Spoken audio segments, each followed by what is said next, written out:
Okay, so as my ladies here have said, I work at a little place called Charleston Wine and Food. Who in the crowd here has heard of Charleston Wine and Food? Okay, sounds like we've got some fans up here. And we have a die-hard fan population. We couldn't do what we do without each and every one of you, so thank you. For those of you who don't know, we are a nonprofit organization, and we exist to celebrate, educate, and promote the Low Country's diverse culinary and hospitality community. And one of the largest iterations of our mission is the most epic 5-day wine and food festival that we produce each March. And y'all, I have been training for this job my whole life. I know they said I only got it in January, but it dates back to kindergarten. That's me as a kindergartner. I'm sure some other people in here definitely had that dress. And I've always loved food. It's a huge part of who I am. It's a huge part of how I grew up here in Charleston.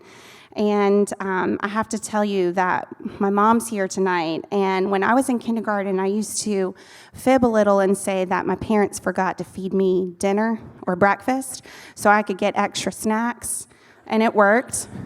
My mom later had a conversation with the teacher in kindergarten and said, I promise that I'll only believe half of what she comes home and tells me about you if you believe none of what she tells you about me. So now you all know where I got my negotiation skills from. Comes in handy. And growing up here just across the bridge on James Island has taught me all sorts of useful things, like how to catch a blue crab with just a chicken neck and a string. You saw my bounty up there with all the shrimp, how to throw a cast net, and how to back a boat trailer down a ramp better than any man in this auditorium. And by the way, I can do that 8 months pregnant, which I will say gets extremely hard to turn your body around to see where you're going. So you just kind of have to feel it and go with it. But, you know, all jokes aside, I'm a product of this place. My passion for Charleston, its special people, and our stunning environment is what fuels me every day to create at Charleston Wine and Food. All right, let's go back to Charleston Wine and Food. So this March, we hosted our 17th festival. It was the largest attended to date. We had over 38,000 people. We produced 115 events in 5 days, and we created an economic impact for this city of over $31 million in 5 days. And there's so many things I could tell you about the festival, but that would take a lot longer than the 3 minutes and some change here that I have left. So I'm gonna give you some of the behind the scenes, the inside scoop, the special sauce, the secret for what I think makes live events successful. Live event professionals are passionate, creative, problem-solving ninjas.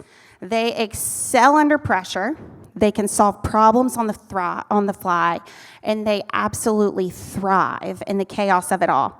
I always say you can't be lukewarm about events. You're either a spinner or a sprinter, and you find out real quick which one of the two you are. So y'all want to know what it's really like to plan one of the country's most accredited wine and food festivals? From the outside, you see the beautiful food, the decor, the happy faces, the star-studded chefs, and fancy wine. But the back of house is an absolute roller coaster, and it is a blast. There's the inconceivable, like pirates, fires in the middle of the Atlantic Ocean, Uber riding chickens, 250 Chick-fil-A sandwiches on a bellhop cart. Yes, really did happen. And let me see in the crowd, I know I've seen some of you, where are my hospitality people out? Where are you? Hospitality people, let me get a little cheer. All right, so we all know the back of house, if you're in hospitality, that's where the real fun happens. And each of us would go above and beyond to make this the absolute best experience for our customer. We'd bend over backwards because that's what we do in this industry. We exist to serve others and to create memories. And you know what? Those are my most favorite festival moments. Like the time, this guy right here, this chicken, we planned an event with Chef John Lewis called Chicken Shit Bingo. And a couple of hours before the event started, we realized we didn't have a chicken. We forgot the chicken. So our talent manager at the time knew a friend that had a chicken. We called an Uber, naturally, and sent an Uber to go pick up the chicken and a Rubbermaid.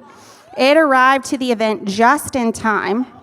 I don't know if y'all have heard of chicken shit bingo, but essentially it's a bingo board, and if the chicken shits on your number, you win big. Well, that chicken that night, y'all, was exceptionally shitty, and a lot of people were winning big because we realized it was a free-range chicken and never been in a cage, so we made it quite nervous. Or the time we got a call that all of our festival glassware, which comes in from Germany, was commandeered by pirates. Or the time when all of our compostable plateware, which is made from fallen leaves, set fire in the middle of the Atlantic, and we had to quickly pivot on getting thousands of plates before the event kicked off. So everyone in events, or even in life, have their own version of pirates, or fires, or boat ramps that they just can feel. And every now and then, we should take a moment to honor the navigation that we have of these unpredictable circumstances. You gotta trust your gut and never let them see you sweat. So really, event professionals, we're problem solvers. We're hospitality gurus who live to serve and create experiences that are impactful to the greater public. We are and have to be so in tune with our own and others' humanity to pull off something that's not only a multitude of data points and spreadsheets that would make your head burst, that make you feel like even if just for a moment, you're a part of something bigger than just yourself. So I'll leave you with this. A friend shared this wise piece of advice with me from a book she was reading.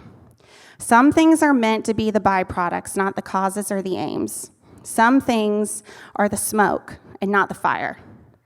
At Charleston Wine and Food, we create a world-class wine and food festival.